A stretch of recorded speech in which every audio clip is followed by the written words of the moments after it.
먼저 지역균형 뉴딜 제주 포럼에 참석해 주신 모든 분들께 감사의 말씀을 드립니다. 그리고 오늘 행사는 제주특별자치도 방역 지침을 철저히 준수하고 있음을 말씀을 드리겠고요. 오늘 행사를 지금 녹화를 하고 있습니다. 그래서 녹화 후에 그 영상을 나중에 올리도록 그렇게 하도록 하겠습니다. 본 포럼은 한국판 뉴딜 정책이 지역 중심과 국가균형 발전을 실현하는 데 기여할 수 있도록 중앙과 지방 간 공감대 형성을 위해서 국가균형발전위원회가 기획을 하고 현재 추진을 하고 있습니다. 10월 15일 날 대구 경북을 먼저 첫걸음을 뗐습니다.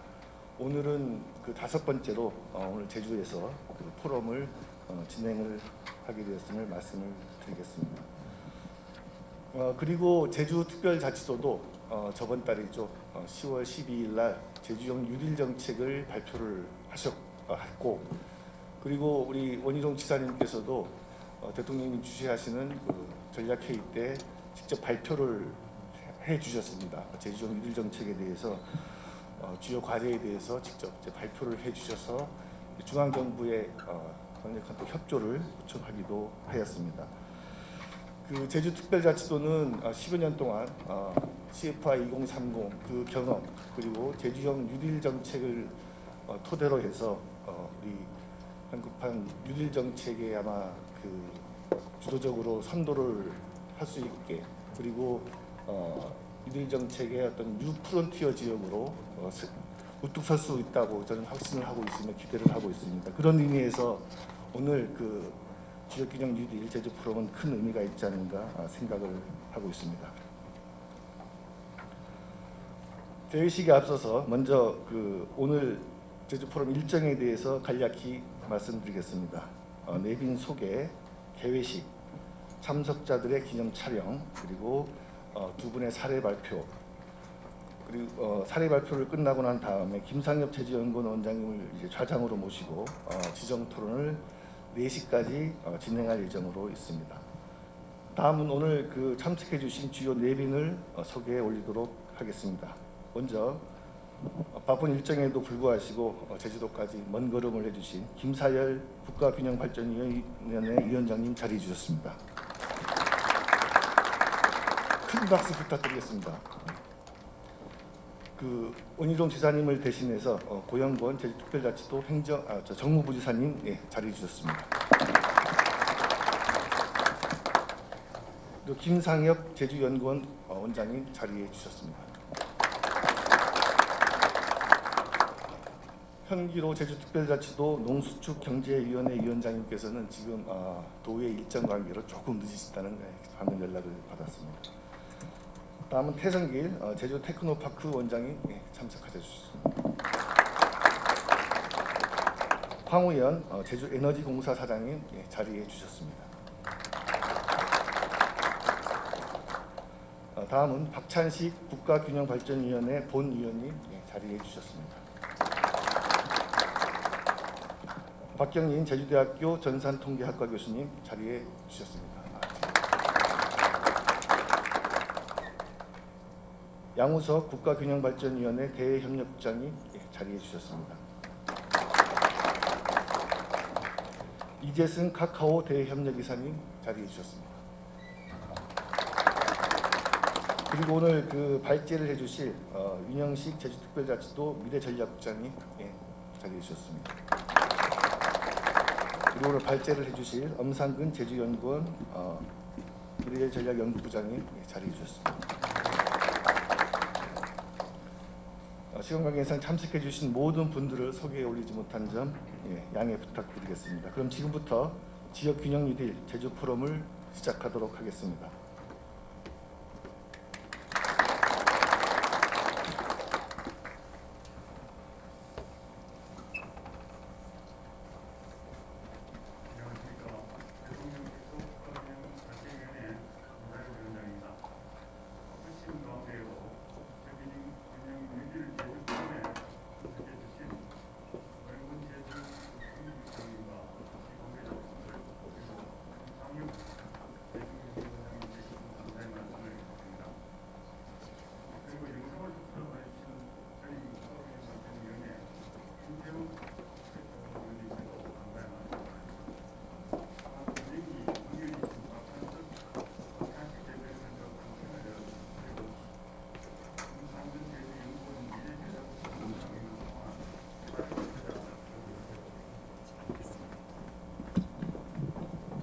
감사의 말씀을 드립니다.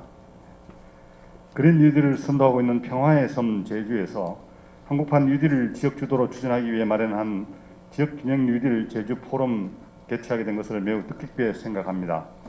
지난 수십 년간 노력에도 불구하고 지난해 수도권 인구가 대한민국 인구의 50%를 넘어섰습니다. 경제력과 일자리, 교육 기회가 여전히 중앙에 집중되어 있는 상황에서 코로나 원라인으로 인한 사회적, 경제적 충격과 위기감은 지역에서 더 크고 절실하게 느낄 것이라고 생각이 됩니다. 코로나 원라인의 여파로 관광 산업이 중요한 비중을 차지하고 있는 제주 지역의 경제도 큰 어려움을 겪고 있다고 들었습니다. 제주관광협회의 최근 통계에 따르면 올해 9월까지의 입도 관광객은 약 739만 명으로 전년 동기 대비 34%가 줄었고 특히 외국인 관광객은 무려 84%가 감소했다고 합니다. 또한 한국은행 제주 지역본부의 발표에 따르면 9월 제주 지역의 BSI가 37로 전국 평균보다 27포인트나 낮은 상황입니다. 우리가 코로나 원라인이라는 질병을 극복해 나가고 있듯이 코로나 원라인으로 인한 경기 침체와 일자리 충격, 성장 잠재 훼손도 반드시 해결해야 할 중요한 과제입니다. 그런데 위기는 기회일 수 있습니다. 한국판 뉴딜은 우리나라의 경제와 사회를 새롭게 변화시키겠다는 약속입니다. 2025년까지 총 160조 원, 국비 114조 원을 투입하고 190만 개의 일자리를 만드는 국민에 대한 약속입니다. 한국판 뉴딜의 주인공은 지역이 되어야 합니다. 대통령께서도 지난달 13일 17개 시도지사가 참석한 가운데 한국판 뉴딜 연석회의를 주재하셔서 지역균형 뉴딜을 한국판 뉴딜의 기본 정신으로 추가하고 지역이 주도하는 창의적 지역균형 뉴딜에 대해 특별한 관심과 지원을 아끼지 않겠다고 강조하신 바 있습니다. 한국판 뉴딜은 국가균형발전 정책과 긴밀히 결합해 지역을 회복하고 수도권으로의 집중을 막는 새로운 약속이 되어야 한다고 생각합니다. 이를 위해 한국판 뉴딜 160조 원 중 약 47%를 차지하고 있는 지역사업의 규모와 비중을 50% 이상으로 늘려야 한다고 생각합니다. 또한 한국판 뉴딜이 지역 소멸 위기에 대응하고 국가균형 발전의 필수 불가결한 뉴딜이 되도록 해야 합니다. 전국적 사업이나 공모 사업의 균형 발전 지표에 따른 지역 낙후도를 고려한 차등적 지원이 이루어질 수 있도록 하겠습니다. 광역적인 산업 경제권 단위, 기초지자체 중심의 기초생활권 단위에서 각각 실효성 있는 지역균형 뉴딜 과제가 발굴되고 추진된다면 지역의 경제위기 극복과 국가균형 발전을 동시에 달성할 수 있을 것입니다. 특히 제주는 신재생에너지, 전기수소차, 스마트 그리드 등 그린 뉴딜 분야에서 전국 어느 지역보다 앞서서 준비를 해온 것으로 듣고 있습니다.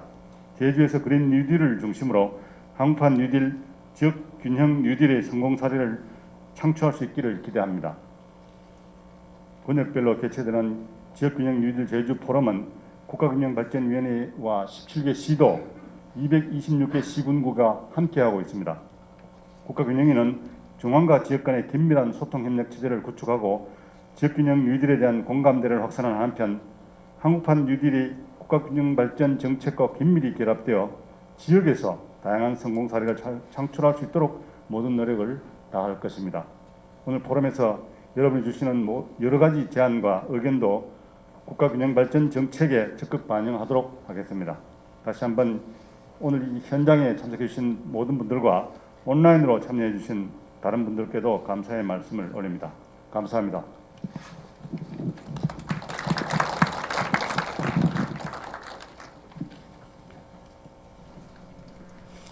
여러분 환영합니다. 제주특별자치도 정무부지사 고영권입니다. 대한민국을 이끌고 세계를 선도해 나갈 제주형 뉴딜을 권역별 지역균형 뉴딜 포럼에서 소개할 수 있어 무척 기쁩니다.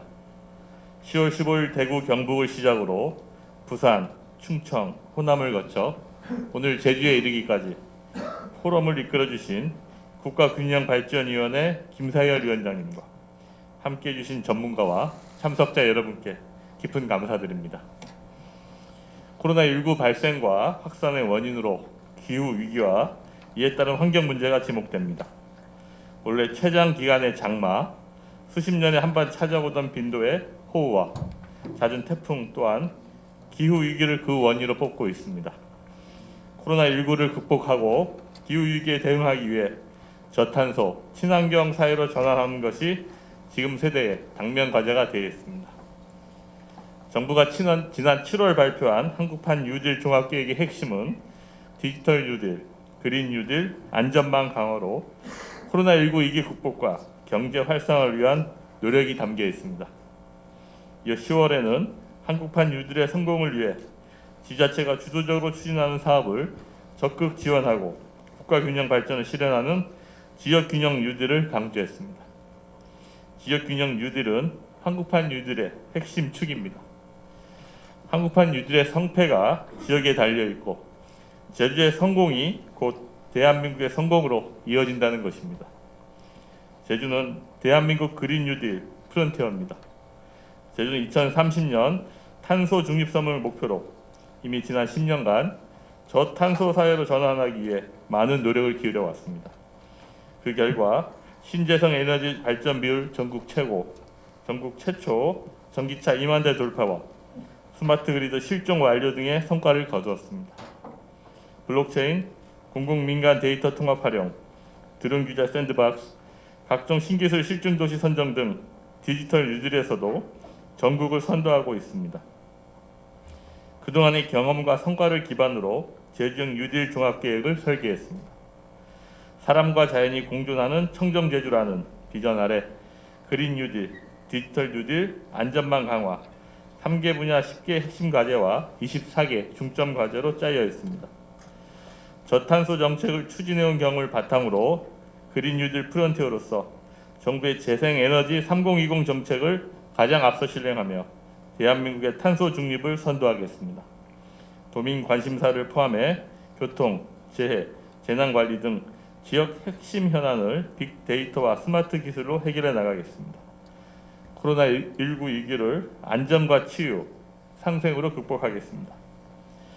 제주도는 10월 12일 제주도 의회와 함께 도민 여러분께 제주형 뉴딜 종합계획을 말씀드렸습니다. 10월 13일 청와대에서 열린 제2차 한국판 뉴딜 전략회의에서 그린 뉴딜 프론티어 제주를 국민 여러분께 소개했습니다. 2025년까지 국비와 지방비를 포함해 6조 1천억 원의 재정을 투입하고 4만 4천 개의 일자리를 창출하겠습니다. 이제 제주형 뉴딜을 성공적으로 추진하여 방역과 일자리, 경제 모두 실질적인 성과를 거둬 위기를 기회로 만들어 나가겠습니다. 제주가 선도적으로 주도하고 발굴한 혁신 사업을 담아낸 제주형 뉴딜이 지역 균형 뉴딜의 모범 사례가 되도록 최선을 다하겠습니다. 오늘 발표와 토론에 참석해 주신 여러분들의 지혜가 모아지면 제주가 더욱 힘을 얻을 것입니다. 뜻깊은 시간이 되기를 기대합니다. 감사합니다.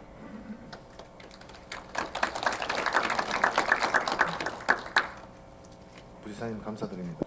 코로나19 위기 대응과 정기국회의 바쁜 일정으로 인해서 자리를 함께 해야 되는데 그러지 못해서 송구하다는 말씀도 전합니다. 제주는 청정과 공존의 제주 비전을 뉴딜과 연계하여 야심차게 균형 뉴딜을 추진하는 것으로 알고 있습니다. 이러한 제주의 노력이 제주의 미래 먹거리를 창출하고 한국의 뉴딜을 이끌어가는 확실한 견인차가 되리라고 확신합니다. 오늘 이 자리에 함께하신 대통령 직속 국가균형발전위원회 김사열 위원장님과 원희룡 제주도지사님께도 진심으로 감사하다는 말씀 전하고 또 더욱 깊은 뉴딜에 대한 관심과 추진을 간곡하게 당부드립니다. 문재인 대통령은 확실한 사회 안전망에 기초하여 디지털 뉴딜과 그린 뉴딜을 코로나 위기를 기회로 삼기 위한 대한민국 대전환의 대개혁으로 야심차게 추진하고 있습니다. 그리고 그것을 지역을 중심으로 하겠다. 지역이 국가 발전의 축으로 삼겠다고 하는 지역균형 뉴딜의 정책을 선포한 셈이지요. 저는 오늘 제주 포럼을 계기로 한국의 뉴딜과 지역균형 발전이 한 단계 더 도약하는 매우 중요한 발판이 되었다고 생각합니다. 오늘 제주 포럼이 성공적으로 개최되고 여기에서 논의되고 있는 정책들이 뉴딜에 하나도 빠짐없이 투영되기를 바랍니다. 그리고 저도 더불어민주당과 함께 이러한 제주도와 정부의 노력에 작은 힘이나마 크게 보태도록 하겠습니다. 거듭 감사하다는 말씀 전합니다. 깊어가는 늦가을에 건강하시고 행운이 함께하기를 빕니다. 고맙습니다. 예, 마이크를 잠시 내려주시고요. 예, 벗으셔도 됩니다. 마스크를 잠시. 예, 제가 화이팅만 하면 숨 잠시 참아주시면 되겠습니다. 화이팅! 예, 감사드립니다. 잠시 서 계시고요. 오늘 참여하신 분들도 단상으로 잠시 이동해 주시면 고맙겠습니다. 숨쉬어도 됩니다. 마찬가지로 첫 번째는 마스크를 착용한 상태에서 촬영하도록 하겠습니다.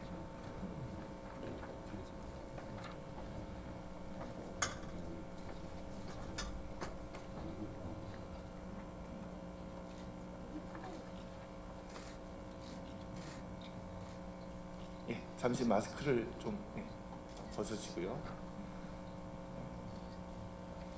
제가 화이팅 하면 포즈만 취하시면 될 것 같습니다. 화이팅! 그래서 처음에 이제 말씀드릴 게 이제 균형발전 계획 그리고 초강력 뉴딜 사업안 그리고 뉴딜 사업과 균형발전 사업에 대한 것들에 대해서 제 생각을 좀 말씀드리겠습니다. 국가균형발전계획은 오늘 균형위원장님도 오셨기 때문에 아주 비전과 목표를 상당히 잘 잡았던 걸로 생각이 됩니다. 그래서 여기에서 이제 지역이 강한 나라, 균형 잡힌 대한민국의 비전을 가지고 2년 전에 3대 전략 9대 핵심 과제를 이제 제안을 국가 균형발전계획에서 제시를 했고 이거에 따라서 이제 각 지역에서 권역별로 균형발전계획을 수립했습니다. 그래서 국가계획하고 제주특별자치도 계획을 중심으로 해서 이제 제주 균형발전 계획을 그때 제가 PM이 돼서 수립한 기억이 납니다. 그리고 여기에서 보면은 그 제주도의 그 균형발전 계획을 그래서 제주도민이 행복한 공존과 청정의 균형 도시라는 비전을 잡고 사람, 공간, 산업 세 가지 측면에서 이제 그 정책을 만들었습니다. 그래서 사람, 공간, 산업 이렇게 구분을 하고 여기에서 이제 그 주요 사업에 대한 것들을 이제 모두 이제 집대성을 했죠. 그래서 이때 신규 사업하고 기존 사업에 계속 추진할 것들을 가지고 505개 사업을 발굴했습니다. 여기서 그때 균형발전 그 위원회에서 그러면 이때 광역권과 협력할 수 있는 사업들에 대해서 제안을 받아서 그때 권역별로 토론을 많이 했던 걸로 기억이 납니다. 그래서 여기에서 이제 이게 이제 말하는 초광역의 개념이 됩니다. 그래서 초광역의 개념을 저는 타권역 여러 광역권이 연계하는 이런 사업들이 되겠습니다. 여기서 제안된 사업을 중심으로 제가 말씀드리겠습니다. 그래서 제주 초광역 유대 사업안을 보면 저희가 이제 그 균형발전 계획할 때 신경제 구상에 대한 것들이 발표가 있었고요. 여기에 보면은 이제 벨트라는 개념이 들어오고 사실 안타깝게도 제주권은 그 벨트에 포함되지는 않았습니다. 그래서 사실 그거와 관련 없이 어쨌든 초광역 연계 사업을 제안을 했고요. 그래서 제주도가 이제 육지부와는 다르게 광역 단체간끼리 지리적으로 연결되어 있지는 않습니다. 그래서 그런 특성이 있습니다. 그래서 이 초광역 사업을 제안을 할 때는 제주도가 그 육지부와의 공동 협력이 가능한 사업, 또 해상으로 연결될 수 있는 사업, 그리고 정부의 뉴딜 정책이나 제주형 뉴딜 정책 이런 것들의 기준에 따라서 초광역 뉴딜 사업안을 이렇게 구분해 볼 수가 있습니다. 그래서 첫 번째는 제주와 육지부하고 연결될 수 있는 사업들, 그리고 남해안 벨트가 저희가 이제 할 수 있는 것들이 공간적으로 좀 가깝기 때문에 남해안 벨트와 연계할 수 있는 사업, 그리고 전국과 연계할 수 있는 사업을 해서 오늘은 8개 정도를 제가 말씀을 드리겠습니다.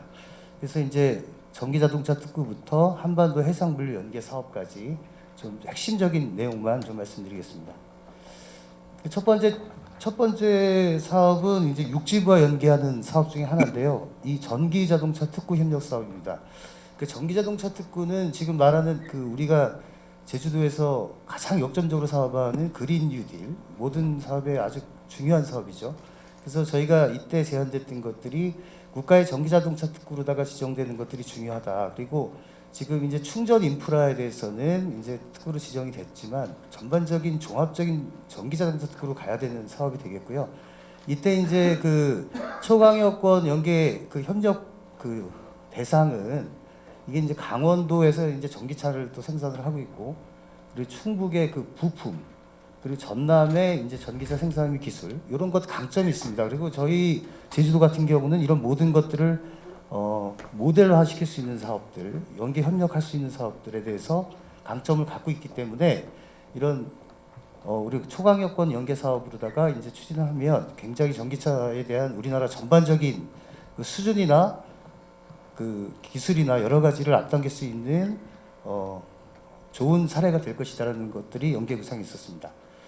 두 번째가 이제 스마트팜에 대한 연계 협력 사업입니다. 스마트팜 같은 경우는 앞으로 농업 분야가 첨단 IT나 스마트팜으로 가야 되는 것들은 모두 다 아시는 것이었고, 그리고 여기에서 이제 그렇다면 어떤 광역권들이 연결해야 될 것이냐, 이런 것들이 또 생각을 하게 됩니다. 이렇게 보면 이 제주를 포함해서 농업 비율이 높은 광역권이 지금 광역자치단체가 6개가 그때 있습니다. 그래서 강원, 충남, 충북, 전남, 전북 이렇게 6개가 기본적으로 농업에 대한 것들이 비율이 높고, 이 첨단 농업으로 가는 스마트팜에 가장 먼저 이게 개선해야 돼요. 개선이라기보다도 어떤 많은 노력을 기울여야 되는 이런 분야라고 이제 생각이 들 수 있습니다. 그래서 이 스마트팜에 대한 기술 공유라든지 테스트베드라든지 이것들이 또 체험 관광과 연결할 수 있는 분야들 여러 가지를 생각하게 됩니다. 그래서 이런 초강력권 그 연계 협력 사업으로 논의가 그때 되었습니다. 그리고 세 번째 육지부와 연결될 수 있는 사업은 역시 그 뷰티 화장품 사업입니다. 이 분야는 사실 저희가 굉장히 오래전부터 이런 산업에 대한 것들을 이제 계속해서 노력을 하고 있는데, 또 충북에는 이제 오송에 대한 화장품 연구 기술이 굉장히 높은 기술이 있습니다. 그래서 이거는 지금 처음 제안된 건 아니고 아주 오래전부터 제안되어 있고, 이것들이 계속 조금씩 나아지고는 있지만 아주 잘 이렇게 진행이 되는데 더 노력을 지금 해야 되는 상황입니다. 그래서 지금 그린 뉴딜 정책이 나올 때 이런 것들이 좀 더 가속화되는 이런 광역권 연계 협력 사업으로 생각하시면 되겠습니다.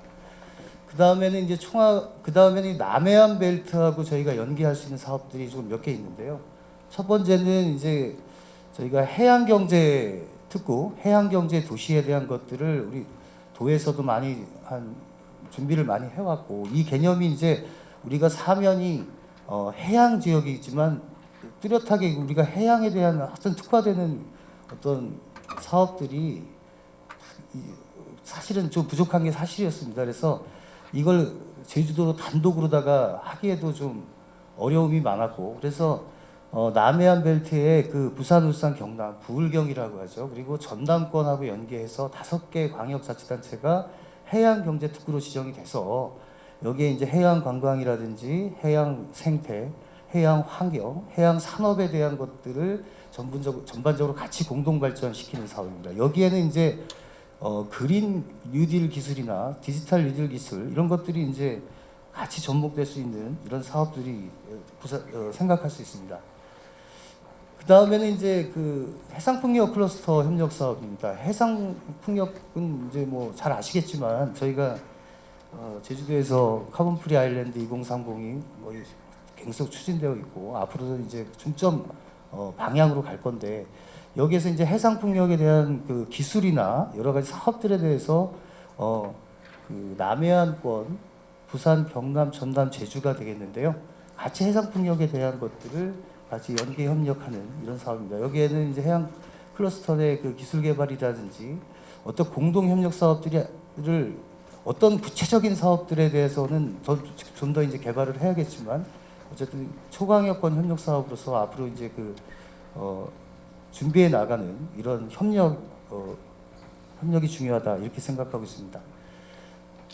그 다음에 이제 남해안 벨트 연계 사업 중에 여기는 청정해양 보존 협력 사업이라고 되어 있습니다. 사실 이것도 굉장히 많은 논의가 되어 왔고 논의가 되어 왔지만 사실 실현되지 못하는 사업이 되겠습니다. 이게 사실은 제주의 그 해양 쓰레기 문제가 굉장히 심각하고 육지부에서 기인하는 외국에서 기인하는 비율이 굉장히 높습니다. 50% 어떤 연구에서는 50% 이상이라고 하고 있고 이거를 제주만의 노력으로 제주만의 예산으로 해결하기에는 굉장히 어려운 게 있습니다. 그래서 이거를 남해안 벨트, 부울경, 전남, 제주 이렇게 연계해서 이제 앞하고 좀 겹치는데요.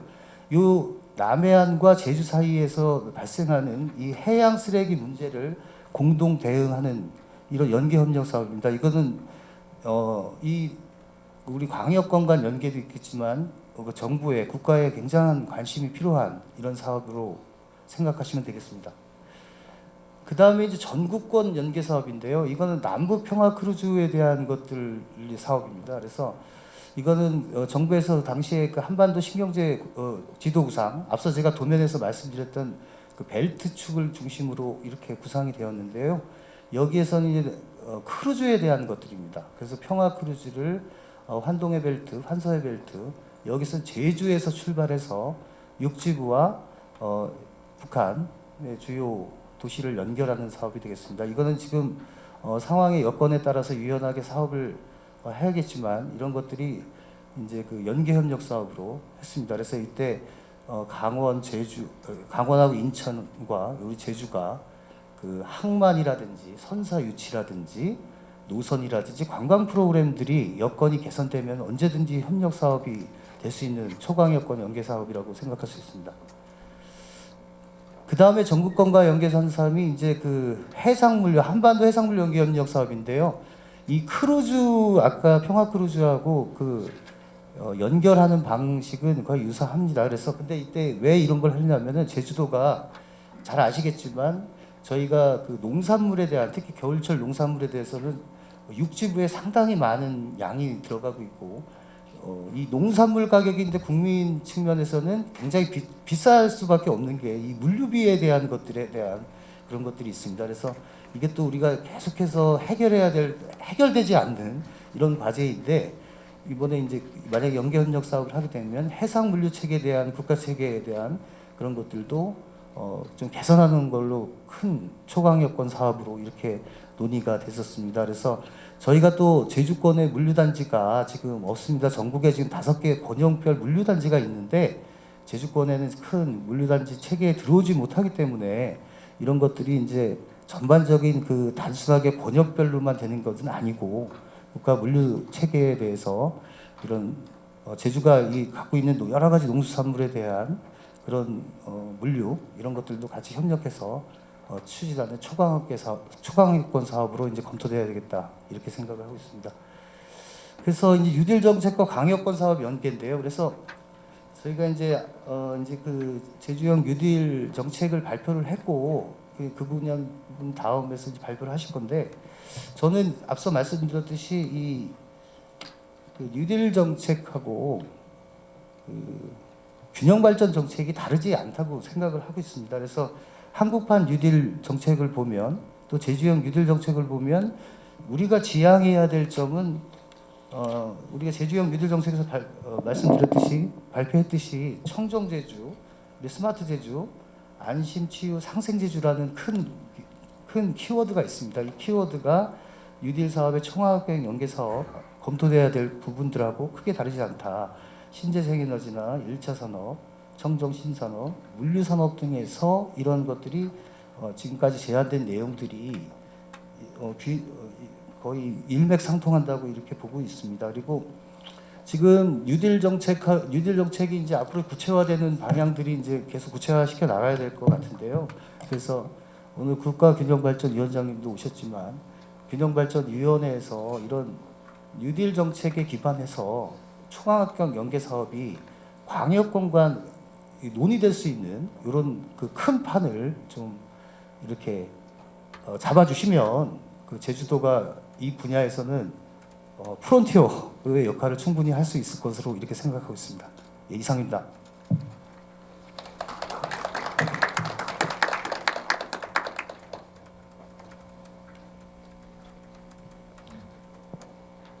예, 엄상근 박사님 감사드립니다. 바로 이어서 두 번째 주제인 제주형 뉴딜 사례를 주제로 윤영석 제주특별자치도 미래전략국장님의 발표가 있겠습니다. 큰 박수로 맞아주시면 고맙겠습니다.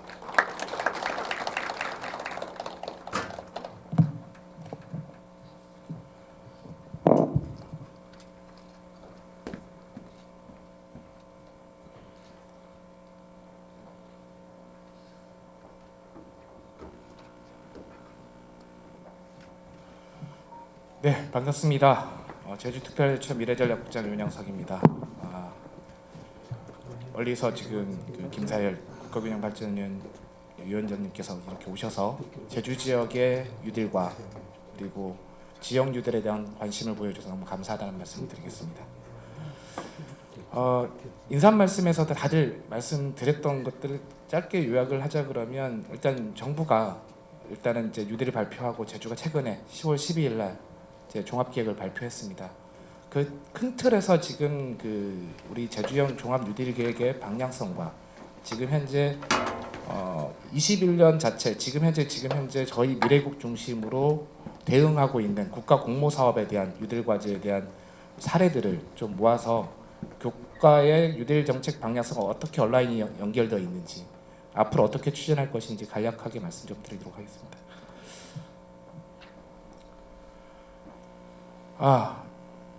한국판 뉴딜 정책 하면 제일 많이 보이는 구조고 그림입니다. 인사말에서 나왔다시피 우리나라는 저성장 그리고 양극화의 문제를 해결하기 위해서 최근에 코로나19라는 세계적인 글로벌 경제 위기를 대응하기 위해서 한국판 뉴딜 정책을 지난 7월에 발표했습니다. 그 큰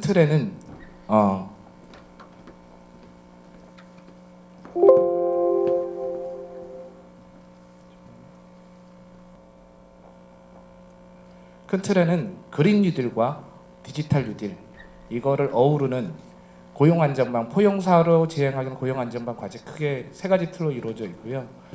160조 원에 190만 개의 일자리를 창출하겠다는 야심찬 국가 대전환 프로젝트입니다. 한국판 뉴딜이라는 내용을 단어별로 잘라서 좀 해석을 좀 해봤습니다. 그래서 한국판은 한국만의 강점과 잠재력을 발휘할 수 있는, 그리고 U는 새로운 방식과 전략, D는 변화 미래를 대변한 국가발전 전략이다라는 의미를 얘기할 수 있겠습니다. 큰 틀에는 우리 경제와 사회를 새롭게 변화시키겠다는 약속이라는 형태의 얘기를 할 수 있겠는데요.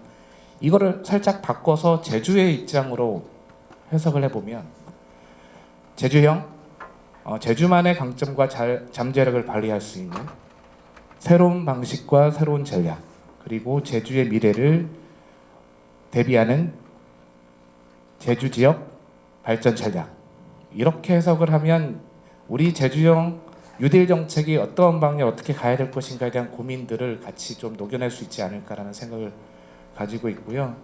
그래서 지금 제주형에 대해서는 제주만의 강점과 잠재력을 발휘했다는 부분이 지난 카본 프리 아일랜드를 이끌어왔던 지난간의 경험, 그리고 디지털 뉴딜 쪽에서는 과거 이제 미래국이 생기면서 스마트 아일랜드라는 조직을 이제 그 비전을 갖고 다양한 디지털 분야에 대한 접목 기술들을 포함해서 진행했던 사례들을 중심으로 우리가 앞으로 나가야 될 방향들, 그리고 그런 걸 통해서 우리가 새로운 전환을 이끌어 저탄소 사회라든지 디지털 사회로 전환하겠다는 제주형의 그림을 그리고 있는 중입니다. 그래서 제주형 뉴딜의 그 큰 방향은 세 가지 꼭지로 되어 있습니다. 국가의 온라인을 맞춰서 그린 뉴딜은 글로벌 선도 카본 프리 청정 아일랜드, 그리고 디지털 뉴딜은 지역 데이터 자치 기반 문제 해결 디지털 아일랜드, 그리고 안전망 강화에서는 도민 안전, 국민 안전, 그리고 안전과 치유와 상생의 아일랜드라는 키워드를 가지고 6조 1,000억 정도의 지금 예산을 들여서 10월 12일 날 제주형 뉴딜 정책을 발표하게 됩니다. 지금 계속적으로는 저희는 이제 다른 지역하고 좀 틀린 게 뭐냐면 도하고 의회가 공동 뉴딜 TF를 만들고 이 안에서 지금 지속적으로 협의를 하면서 제주형 뉴딜 정책 방향이 나갈 방향을 계속 지속적으로 보완하고 진행하고 있다는 다른 지역과 좀 다른 특이한 어떤 추진 체계를 가지고 있다는 점을 좀 더 말씀드리고 싶습니다. 그래서 이제 그린 뉴딜의 10대 정책 방향은 과거에 이제 글로벌 신재생 에너지 메카로 갔던 그 방향성과 기존의 청정 신산업 육성과 청정 환경 기반 강화, 그리고 디지털 뉴딜에서는 지역 데이터 자치, 1차 산업뿐만 아니라 전 산업 분야의 디지털 전환, 그리고 기술 기반 AI 빅데이터 기반의 디지털 신산업 육성, 안전망 강화에는 철저한 방역 안전, 그리고 소외받는 부분의 취약계층에 대한 보호, 그리고 변화와 혁신을 위한 인프라 구축 등 현재 10가지 방향성을 가지고 저희들이 추진하고 있습니다. 그 중에서 일단 그린 뉴딜의 문제를 좀 더 고민을 좀 해봐야 될 것 같은데요. 현재 제주가 지난 10년간 어떤 노력을 해서 지금 진행됐는지 잠깐 보겠습니다. 정부의 2030 정책, 재생에너지 정책에 따라서 제주는 신재생에너지 선도적으로 지속적으로 보급해 왔습니다. 지금 현재 신재생에너지 설비 용량은 이제 19년 기준 589메가와트, 발전량 기준으로는 전국 최고 수준입니다. 14.4%를 차지하고 있고요. 반대로 이제 전국적인 부분의 신재생에너지 발전량은 약 8% 정도 되고 있다고 보시면 될 것 같습니다. 그렇기 때문에 지금 2017년도부터 출력 제한이라는 형태가 지금 발생을 하는데요. 2020년 9월 7일 기준 약 13기가와트 정도의 지금 출력 제한이 46회에 걸쳐서 진행됐습니다. 이는 이제 제주 전체 풍력 발전량의 3.23% 정도 되는 수치고요. 당시 이제 전력거래소에서 저기 지금 현재 제주 지역에 발전량이 조금 과잉 생산이 되고 있다라는 부분에 있어서 더 이상 풍력 발전을 생산하지 말라라는 지시에 따라서 지금 출력 제한이 이루어지는 형태라고 보시면 되고, 현재는 11개 풍력 단지를 대상으로 이제 순환 제어를 실시하고 있습니다. 그리고 이 또 하나의 이유는 이제 2015년부터 가파르게 또 태양광 발전이 허가가 증가하게 됩니다. 그러면서 이제 발전 출력 제약 패턴이 변화가 생기는데요. 지금 상대적으로 전력 수요가 낮은 봄과 가을철에, 그리고 주간 시간대에 출력 제한이 시행하는 케이스가 많아집니다. 지금 도표는 이제 2020년 5월 8일자 지금 전력거래소에서 이제 발표됐던 이제 출력 제약 현황인데요. 상단에 지금 빈 공백으로 남아 있는 때가 12시부터 18시 사이에 공백이 이제 한라산처럼 이렇게 살짝 올라와 있는 첨도 부분이 보이실 겁니다. 이 부분이 실제로 지금 출력 제한이 되는 부분이고, 시간대로 따지면 12시에서부터 5시쯤까지 오후 시간에 집중적으로 발생을 하고 있다라는 뜻으로 이해를 하시면 되겠습니다. 지금 다양한 색깔로 지금 나타나고 있는 거는 우리 해저 케이블, 해저 연계선으로서 항상 받아들이는 출력량들, 그리고 제주도에 있는 삼양, 안덕, 그리고 이제 한림, 복합화력 발전 등에서 최소한 운영을 해서 발전기를 가져가야 되는 이제 머스트런이라는 얘기를 하는데, 그 최소한의 부분을 운영 기준을 가지고 나머지 갈색 부분인 신재생 에너지가 생산되는 부분에 대해서 전력량이 늘어났을 때 태양광이 급격하게 늘어나면서 주간 시간대에 출력 제한이 일어나는 부분들을 확인할 수 있고요. 이런 부분을 모아서 계산했을 때 13기가와트 정도의 출력 제한이 이루어지는 것으로 나타나는 것으로 볼 수 있습니다.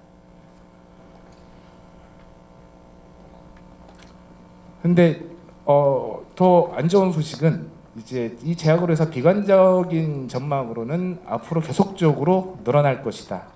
이는 제주의 신재생 에너지가 태양광과 풍력 발전이 늘어나면 늘어날수록 지속적으로 출력 제한이 많아지면서 경제성이 약화될 것이다라는 한국전력거래소의 내부 이제 데이터입니다.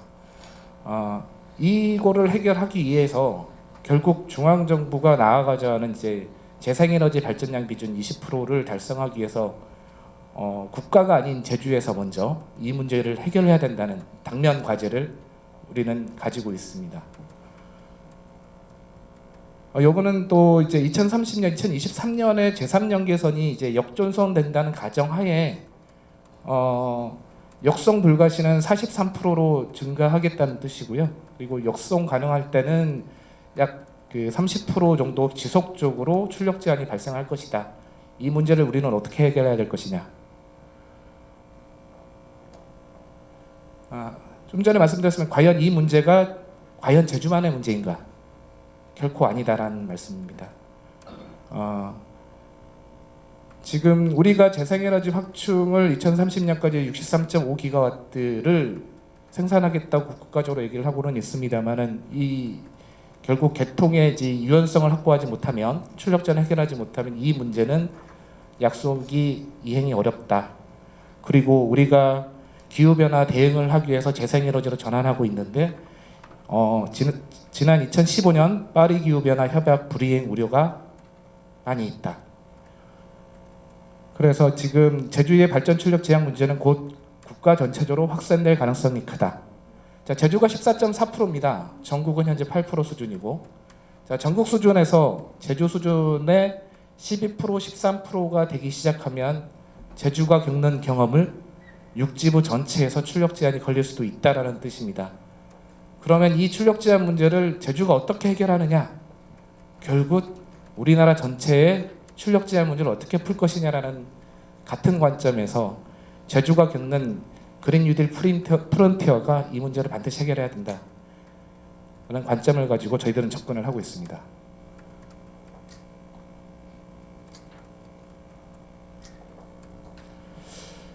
그래서 이 문제를 크게 이제 쿼드 딜레마라고 얘기를 하는데요.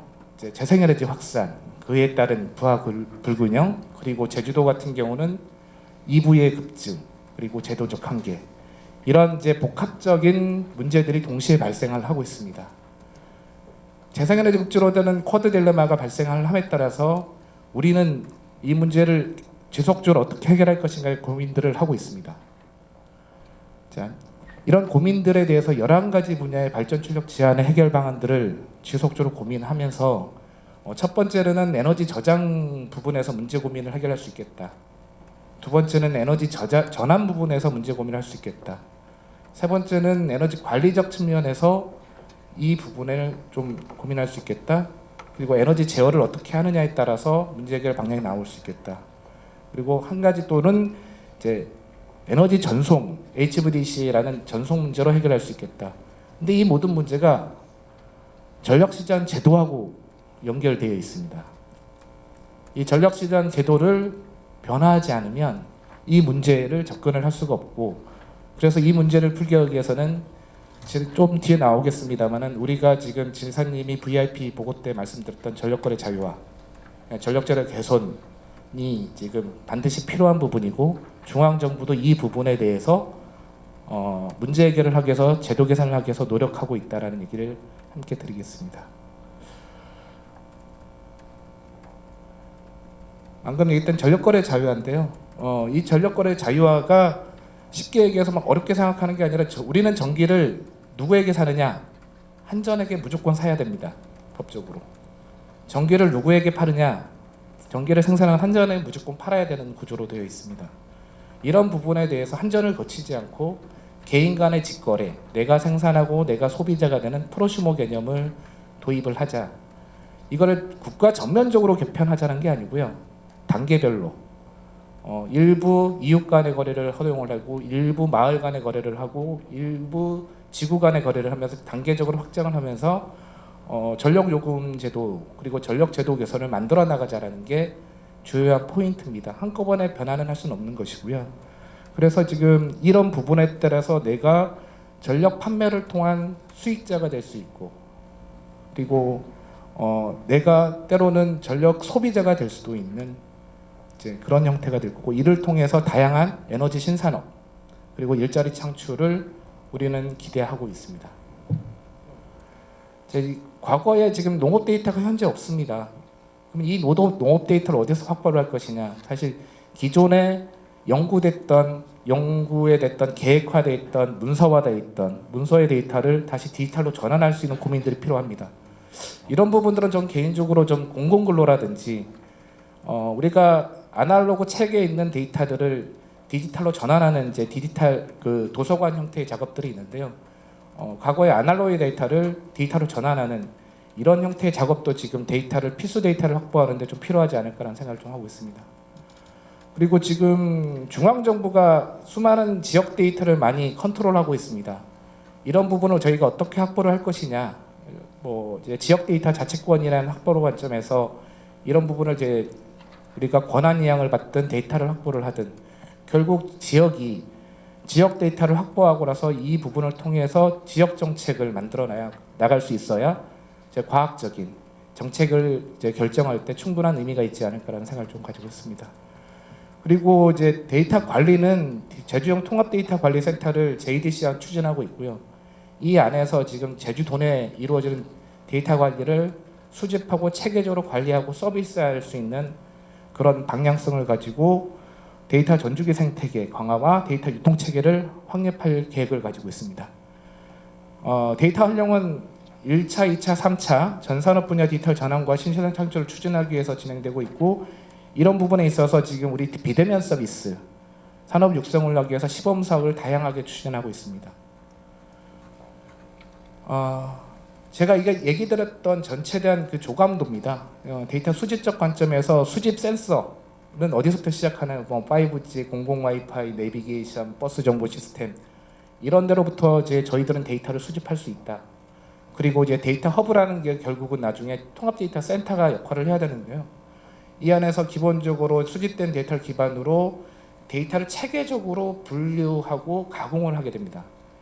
이 가공을 통해서 나중에 A 파일을 통해서 공공 데이터를 이제 우리가 제공을 하게 되면 다양한 기업이나 도민, 행정에서 이 서비스를 들고 과학행정, 편리한 서비스 아니면 기업에 필요한 어떤 산업 육성을 위한 어떤 데이터로 활용이 될 수 있을 것 같습니다.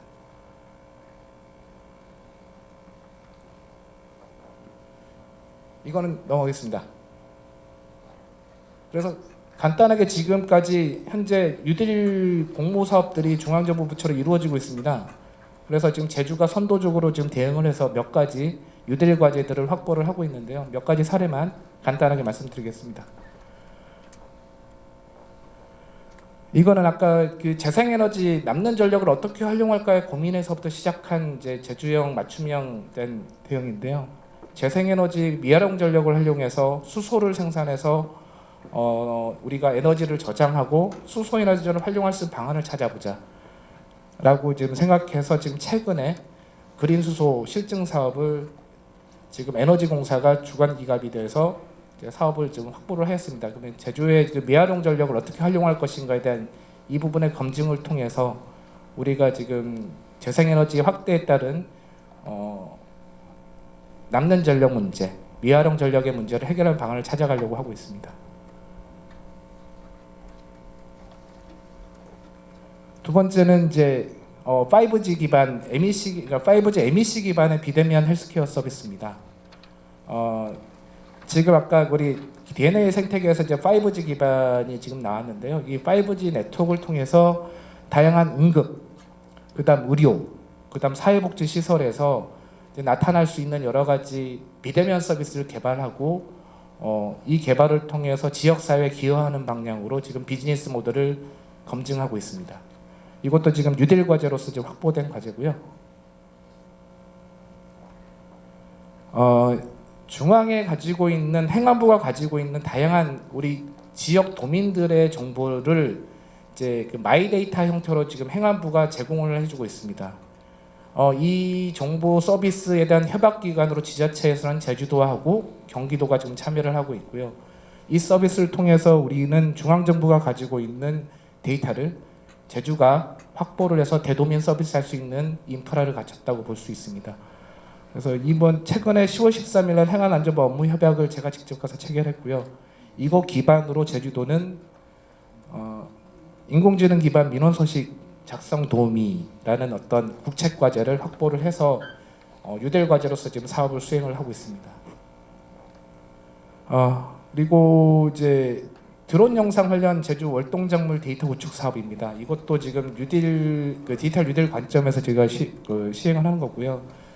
제주도가 지금 드론 실증 도시가 되고 지금 드론 특별 자유화 구역을 지정을 받기 위해서 노력을 하고 있습니다. 드론이라는 이제 로봇 무인체를 통해서 무엇을 할 수 있을까라고 고민을 하던 끝에 제주의 사회 문제 현안 월동작물 채소를 재배 면적을 예측하고 이 재배 면적의 예측에 따른 우리가 생산량을 예측할 수 있는 솔루션을 만들어 보자라는 과제의 관점으로 그 과제 기획을 접근을 했고요. 이 과제 또한 제주의 문제를 해결하는 관점으로 디지털 유지 과제로 지금 중앙정부에서 선정이 되어 지금 저희가 추진하고 있는 사례입니다. 간략하게 저희가 추진하고 있는 사례를 간략하게 말씀드렸고요. 이상 발표를 마치도록 하겠습니다.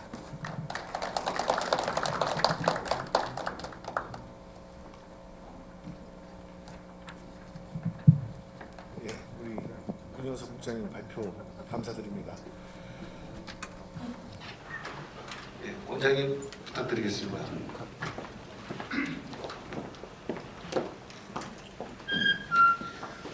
예, 제가 말씀드릴 때는 잠깐 마스크를 벗고 하겠습니다. 오늘 아주 귀한 자리 함께 해주신 먼저 김사열 국가균형위원회 위원장님께 다시 한번 감사 말씀 올립니다.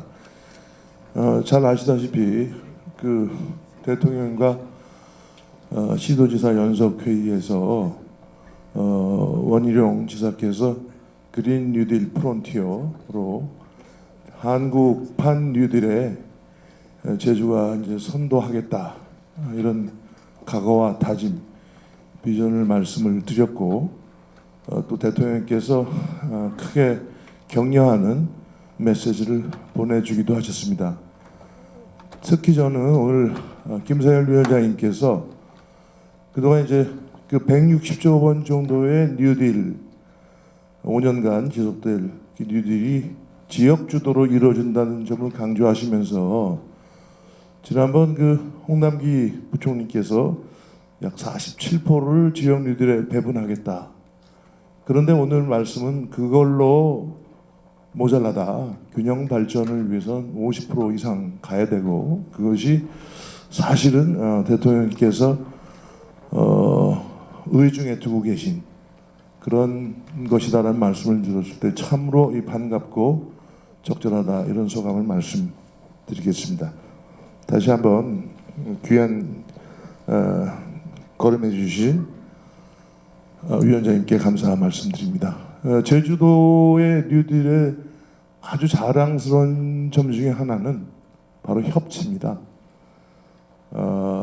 뉴딜을 우리 제주도민들께 대통령 보고에 앞서서 보고 드릴 때 원희룡 제주지사와 자남수 도의회 의장님이 함께 이 뉴딜만큼은 다음 세대를 위해서 함께 협치해서 똘똘 뭉쳐서 가겠다. 저는 여기에서 이미 제주 뉴딜의 한 반쯤은 성공한 게 아닌가 이런 생각을 하는데요. 특히 오늘 이 자리에 현길호 도의회 농수축경제위원회 위원장님이 나와 계십니다. 먼저 박수로 좀 환영을 해주시죠. 도의회 일정이 바쁘셔서 첫 일부 세션에는 참석을 못하셨습니다만 사실은 우리 현기로 위원장님께서 도정에 이런 뉴딜 태스크포스 공동 추진위원회를 제안을 하셔서 도정이 아주 감사한 마음으로 함께 뉴딜 태스크포스를 이끌어가는 것으로 알고 있습니다. 그래서 먼저 현기로 위원장님께 오늘 이 자리에 참석하신 소감 먼저 간단히 좀 여쭤보고 토론을 시작하도록 하겠습니다. 박수로 환영해 주십시오.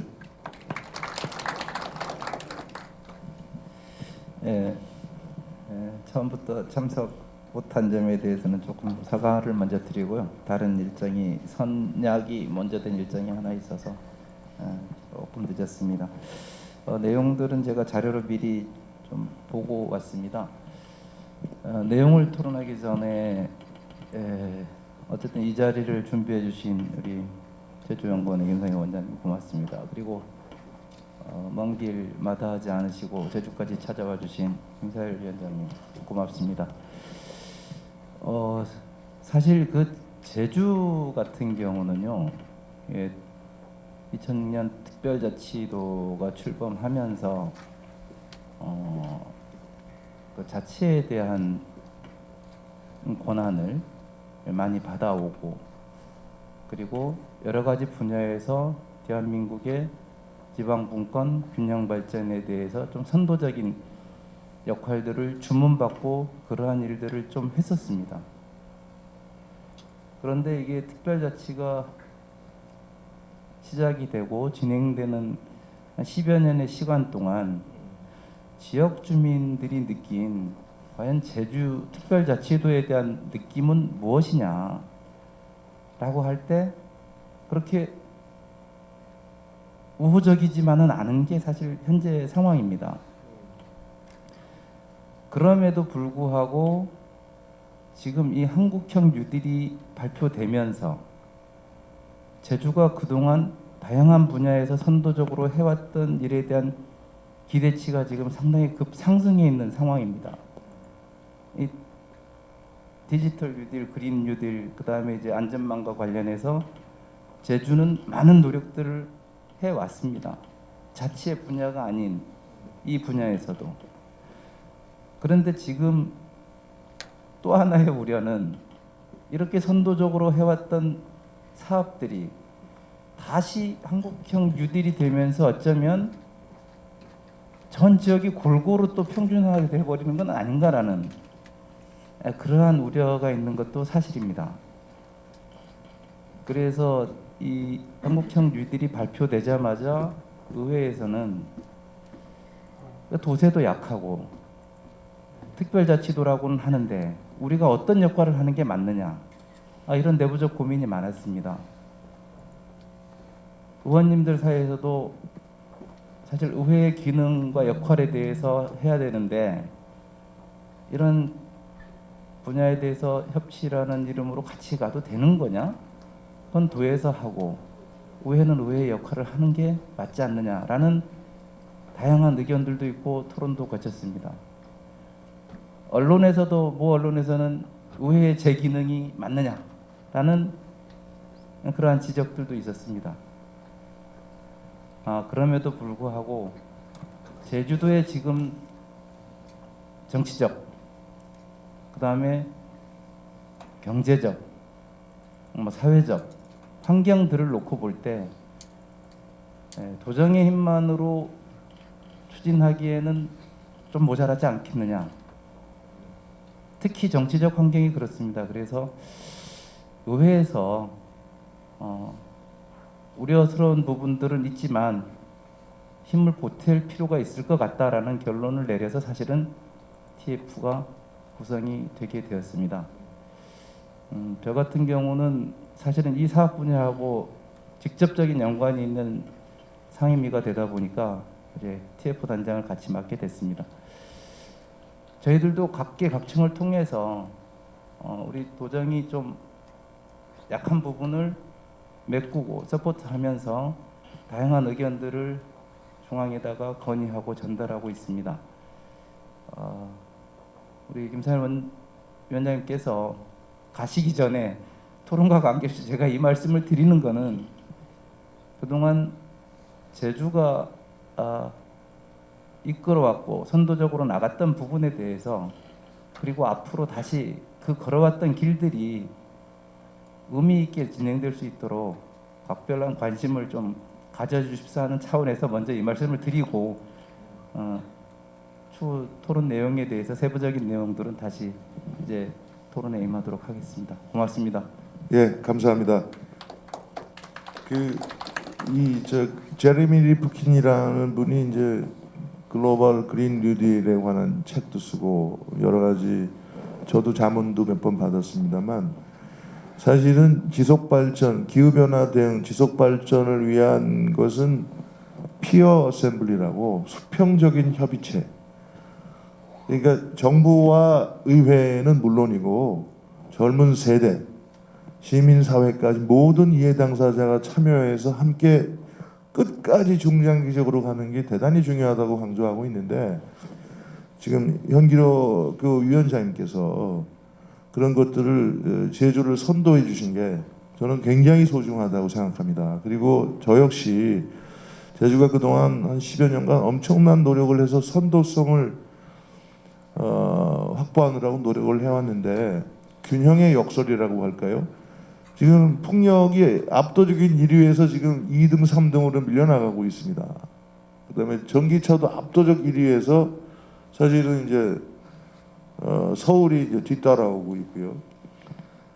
이런 것은 이제 균형이라는 논리에서는 상당히 많지만 선도성에서 좀 진화를 좀 빨리 해서 그런 시행착오와 이런 것들을 공유하고 또 결과를 더 빨리 대한민국으로 확장하려는 그런 취지에 비춰볼 때는 제주의 선도성을 더욱 키워주시는 게 결과적으로는 국가의 발전에 또 균형 발전에 도움이 되지 않나 이런 말씀으로 저는 이해를 했습니다.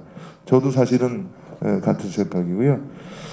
다음에 우리 국가균형발전위원회 위원회이신데 육지 사는 제주 사름 대표십니다. 그래서 육지에 계시는 제주인 그러나 또 마음은 제주에 있는 분 이렇게 알고 있고 또 제주의 환경, 제주의 청정 환경을 어느 분보다도 사랑하시고 지켜오신 분으로 이해하고 있습니다.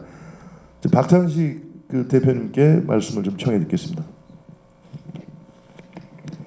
예, 제가 그 국가균형발전위원회 위원으로 발언을 하게 됐기 때문에 위원회에서 얘기됐던 여러 가지 그 정책들이나 이런 것들을 좀 말씀드리는 게 어떻게 보면 맞을 수도 있겠습니다만은 사실 이제 위원회라는 게 위원이라는 게 꼭 어떤 그 결정된 것들을 홍보하고 집행하는 역할보다는 어떤 다양한 의견들을 좀 수렴하는 의미가 있다고 생각하기 때문에 조금 그 입장을 떠나서 제가 그 말씀을 좀 드리도록 하겠습니다. 우선 이 전반적으로 여기에서 제출하고 있는 뉴딜의 어떤 방향, 예를 들어 디지털화, 그린화 혹은 지역 균형 이런 부분들을 얘기를 하고 있는데 어차피 그 디지털화라는 게 이미 이제 불가결한 현실이 되었고 또 그린화라는 게 전 세계적인 상황에서 우리가 추구해야 될 방향이라는 것도 분명하고 또 지역의 불균형을 해소한다는 게 우리나라에 지금 처한 굉장히 중요한 과제라는 점에서 여기서 얘기한 이 전반적인 부분에 대해서 제가 뭐 일단 그 필요한 부분들이라는 거에 대해서는 동의를 하고요. 다만 이제 좀 몇 가지 큰 그림에 대한 얘기하고 또 세부적인 거 몇 가지만 간단하게 말씀드리도록 하겠습니다. 우선은 이제 아까 송재호 전 위원장님도 이게 대한민국 대전환을 위한 새로운 딜이다라고 이야기를 하셨는데 저는 이제 과연 현재 제출되어 있는 이런 그 뉴딜에 관한 얘기들이 정말 그 대한민국의 대전환에 갑하는 그런 근본적인 전환의 그 방향들을 제대로 담고 있는가에 대해서 조금 회의적입니다. 제가 이제 사회과학을 하는 입장에서 보면 우리가 예를 들어 그 루스벨트의 뉴딜을 얘기를 할 때도 우리는 흔히 뭐 댐 건설이라든가 이런 대규모 건설 사업, 그걸 통한 고용 창출 이런 것들을 흔히 생각을 하지만 사실은 단순히 그것만이 아니고 어떤 전반적인 사회 시스템들의 변화, 예를 들어 뭐 그 당시에는 이제 이른바 자유시장 경제에서 좀 국가 개입주의라든가 복지국가라든가 이런 전체적인 사회 시스템 변화를 수반했던 것인데 지금 우리나라뿐만 아니라 전 세계가 처하고 있는 핵심적인 어떤 전환기적인 위기 상황이다라고 볼 수 있는데 그 핵심적인 것이 크게 보면 생태적 위기하고 사회적 위기라고 볼 수 있는데 우리가 지나친 산업화, 도시화 또 어떤 소비주의 이런 것으로부터 생기는 생태적 위기가 기후 위기라는 형태로 우리에게 이미 절실하게 다가와 있고 또 하나는 이제 이른바 4차 산업혁명이라고 해서 인간 노동을 어떤 기계 혹은 AI 혹은 로봇이 대신하면서 전 세계적으로 이제 구조적인 어떤 고용 위기 혹은 실업 위기가 만연하면서 사회적 어떤 불평등, 양극화 그리고 이런 것들이 점차 이제 각 국가 내부의 정치적 위기, 더 나아가서는 어떤 지정학적 위기로까지 발전하고 있는 게 전 세계적인 상황이라고 생각이 듭니다. 이런 문제를 근본적으로 어떻게 대처할 것인가에 대한 근본적인 방향 설정이 필요하고, 거기에 대한 어떤 사회적 논의와 합의가 정말 그 뉴딜의 핵심적인 내용이 돼야 되지 않느냐라는 게 저는 이제 기본적인 생각입니다. 그런 차원에서 현재 이제 뉴딜의 어떤 기술적이고 산업적인 측면에 대해서 제가 반대하는 건 아니지만, 과연 이제 뉴딜이라는 것이 이런 것에 국한돼서 될 문제인가라는 데 대해서 좀 근본적인 성찰이 우리에게 좀 필요하지 않나라는 생각을 우선적으로 합니다. 그 다음에 이제 좀 구체적이니까 잠깐만 이제 말씀드리겠습니다. 몇 가지만, 우리 이제 제주의 신재생 에너지와 관련해서 지금 아까 발전 출력 제약을 이게 계속 이제 있을 수밖에 없고 더 늘어날 거다라는 말씀을 하셨는데, 그런 상황이라면 당연히 저는 이제 지역의 화력 발전을 감축하는 그린화의 취지에 맞춰서 그런 것들이 필요하다고 생각하고, 실제로는 LNG로 전환을 하면서 유류의 화력 발전들을 감축하는 이런 계획들이 그런 얘기들이 나왔던 걸로 알고 있는데, 그런 데 대한 구체적인 계획들이 좀 없는 게 아쉽고요. 그것을 위해서는 아마 제가 볼 때는 이 신재생 에너지의 불안정성을 좀 극복하기 위한 대규모 저장 장치라든가 이런 것들이 좀 필요할 거라고 생각하는데, 그런 부분에 대해서 제주가 정말 신재생 에너지의 메카가 되려고 한다면 국가 차원의 좀 집중적인 지원이 필요한 게 아닌가라는 생각이 들고요. 그다음에 이제 여기서 얘기한 전력 산업 전력 거래 자유화 문제는 조금 신중하게 접근할 필요가 있다라고 생각합니다. 이게 자칫하면 기존에 얘기했던 민영화와 연계될 수 있는 문제라고 보고, 또 어떤 에너지의 어떤 송배전 시스템이나 이런 전반적인 부분에 분산과 분권화가 신재생 에너지에 걸맞는 방식의 분산과 분권화는 절대적으로 필요하다고 생각을 하는데, 그게 이제 시장 자유화와 같은 어떤 이런 형태로 되는 것이 과연 바람직한 것인가에 대한 사회적 논의가 충분히 많은 논의가 필요한데, 좀 갑자기 이렇게 일반적으로 제시된 게 아닌가라는 좀 우려가 있습니다. 이런 부분도 좀 검토할 필요가 있고요. 마지막으로 전국적인 균형 발전 문제도 그렇고 지역에서도 그렇고, 저는 이제 앞으로 이 기후 위기 시대에 정말 이제 이 뉴딜과 관련해서 특히 제주도 같은 경우에 어떤 농업과 어떤 농촌 이런 부분에 대한 좀 집중적인 고민이 필요하다. 거기에 디지털화도 연결되고 그린화도 연결되겠지만, 그런 부분들이 없이 균형을 얘기하는 그냥 도시화, 수도권에 대비하는 어떤 지방의 거대 도시화 이런 것으로 균형을 얘기하는 것은 좀 제한적이지 않나 이런 생각을 합니다. 예, 이상으로 간단히 마치겠습니다. 예, 좋은 말씀 감사드립니다. 특히 루스벨트 뉴딜이 말씀하신 것처럼 후보댐 공사 이걸로 기억 많이 하시는데, 이 경제하는 분들의 어떤 대규모 사업 기회를 드리는 대신 딜이라는 표현에서 나타나듯이 노동자의 권익을 굉장히 향상시켰습니다. 그래서 와그너법이 사실 미국에서는 더 많이 알려져 있기도 하고, 그 말씀하신 거라고 생각하고, 이번에 뉴딜은 뭐냐, 그런 노동자 권익도 물론이지만 생태계. 그래서 제주가 요즘 뉴딜과 더불어 청정 제주를 굉장히 강조하는 게, 이제 생태계가 회복돼야 되고 제주가 갖고 있는 본연의 가치와 함께 가야 된다. 그런 식으로 함께 추진되고 있는 걸로 알고 있고, 저희 연구원에서도 그런 방향으로 노력하고 있습니다. 그리고 이 가격을 이제 예를 들자면 인터넷 세상에서 프로수마가 지금 등장하면서 민주화가 더 어떻게 되면 더 촉진된 면이 있습니다. 이 거대 미디어가 독점하고 있던 컨텐츠 독점 시장이 민주화됐죠. 똑같습니다. 전력 시장을 한 특정 기업이 독점하고 있는 것보다 다수의 참가자들이 거래할 수 있는, 그게 사실 전력 시장의 이 데모크라타이제이션이라고 부른다는 점에서 우리는 좀 더 주목을 해야 되겠고, 그런 점에서 지금 우리 출력 제한과 같은, 사실은 이거 다 재생에너지를 확대하면서 나타나는 일입니다. 그런데 일찌감치 이 문제를 이제 주시하시면서 해결책을 모색해 오셨고, 최근 정부로부터 그린 수소 실증 사업을 따내신 황우현 사장님께 이 문제에 대해서 좀 말씀을 부탁드리겠습니다. 예, 반갑습니다. 그 지역 균형 뉴딜이라고 하는 관점을 이렇게 전체적으로 이렇게 폭넓게 말씀드리면 좀 이해하기가 어려우실 것 같아서요.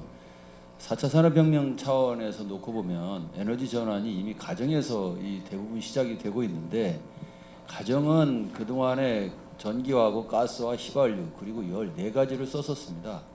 이 4가지 중에서 가스는 취사용으로 쓰던 것들이 이미 전기레인지가 들어오고 있고, 휘발유는 이제 전기자동차로 바뀌어가고 있죠. 그래서 열이 이렇게 남았는데 이 열조차도 전기로 쓸 수 없느냐 이런 고민을 했었는데, 최근에 저희가 그린 수소를 다루다 보니까 집 안에서 그린 수소를 통해 가지고 연료전지나 이런 쪽으로 가면 전기하고 온수하고 열 3가지가 다 확보가 됩니다. 그러면 에너지 자립 형태가 가능한데, 이 에너지 자립 형태는 가정에서도 이제 가능한 형태가 되거든요. 그래서 지금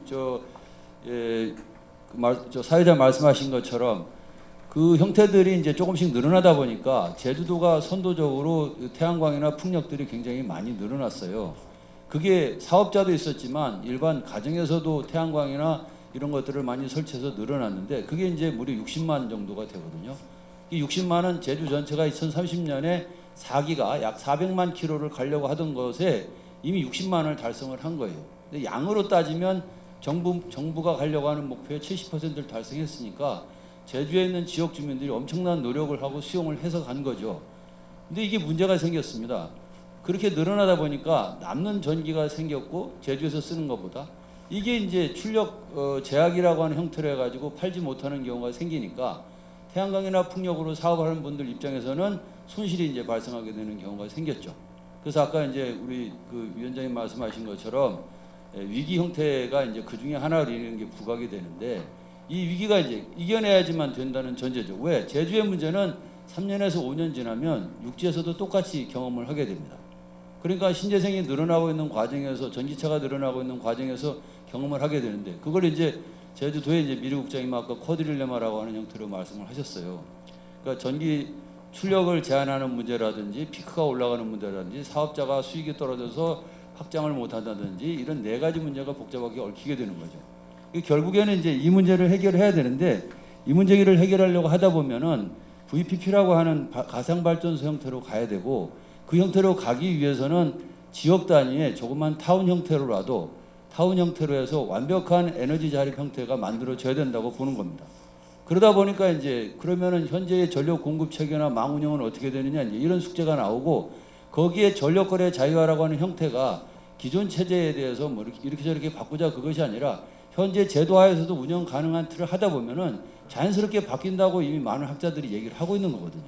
그런 관점에서 이제 스마트 에너지 타운 같은 것들을 3,000호나 5,000호 정도로 제주에서 집중적으로 해보면 그 안에서는 에너지 자립 형태가 되면서 누구나 에너지 인터넷과 같은 형태로 전력을 자유롭게 생산하고 남으면 옆 사람과 공유하고 그런 형태를 이제 만들어 가자고 얘기를 하는 겁니다. 그리고 그게 되면 그 다음 단계는 이제 한 2만에서 한 3만 호 정도는 되는 형태를 묶어서 해보고, 그렇게 되고 나면 이제 도시 전체로 가는 형태, 결국 2030년에 이제 제주가 완전한 에너지 이 시티로 가는 형태가 가능하다고 이제 이렇게 보고 있는 거거든요.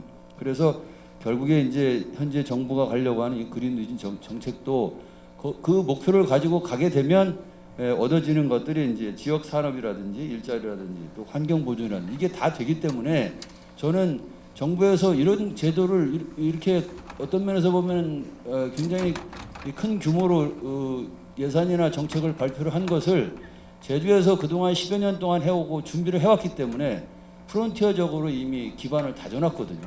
그러니까 다른 지자체에서 이걸 한다고 하는 것도 환영을 합니다. 그렇지만 그 사이에 10여 년 동안 제주 지역 주민들이 이 감내하면서 체득하고 그리고 만들어놓은 그 기반 위에서 가게 되면 훨씬 더 빨리 갈 수 있는 기반이 돼 있기 때문에, 여기서부터 먼저 하면 다른 지자체도 또 이걸 공유해서 갈 수 있지 않냐, 이런 생각을 가지고 있습니다. 감사합니다. 뭐 사실 그 공유하고 싶은 말씀이 많을 줄 아는데 시간 관계상 이 제주가 이제 스마트 그리드 국가 세계에서 가장 큰 규모의 실증 사업을 했지 않습니까? 근데 그것에 대한 성공 반 실패 반 이런 얘기들이 있는 걸로 압니다. 한 가지 확실한 것은 제주도가 대규모 스마트 그리드 실증 사업을 했기 때문에 전기차를 크게 늘릴 수 있었고, 전기차를 크게 늘렸기 때문에 요새 현대차가 전기 수소차 미래 모빌리티를 그건 상당한 기여라고 할 수 있습니다. 벌써 제주의 사례가 국가의 아주 중요한 기업이죠. 그리고 국가의 중요한 정책에 기여한 사례로 인정을 받고 있습니다.